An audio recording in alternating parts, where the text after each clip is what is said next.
আগের পার্টে নিশ্চয়ই তোমরা দেখেছো আমরা গেছিলাম সিসি2 আইনক্সে মুভি দেখতে। ওখান থেকে বেরিয়ে দেখি এরকম কনসার্ট হচ্ছে, তো ওখানে কিছুক্ষণ দেখার পর আমরা চলে গেছিলাম ডিনার করতে পার্ক স্ট্রিটের দ্য পার্কের ঠিক অপোজিটে পিটার ক্যাট।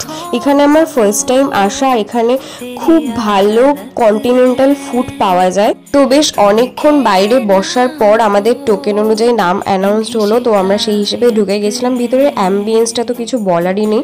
তারপরে আরেকটা মজার জিনিস দেখো, এদের মেনু কার্ড। তো এখানে আমরা স্টার্টার হিসেবে নিয়েছিলাম ড্রাই চিলি চিকেন। বিশ্বাস করো আমি অনেক জায়গায় ড্রাই চিলি চিকেন খেয়েছি, বাট এখানে স্বাদটা ঠিক একটু অন্যরকম ছিল। তারপরে অর্ডার করা হয়েছিল চেলো কাবাব, যেটাও আমি ফার্স্ট টাইমই ট্রাই করছি। বাট বিশ্বাস করো আমি অনেস্ট রিভিউ দেবো, আমার কাছে মাটনের আইটেমটা থেকে চিকেনের আইটেমটা বেশি ভালো লেগেছে, কারণ মাটনের আইটেমটা একটু বেশি স্পাইসি ছিল। সো আজকের মতো tata, stay tune for next video, by.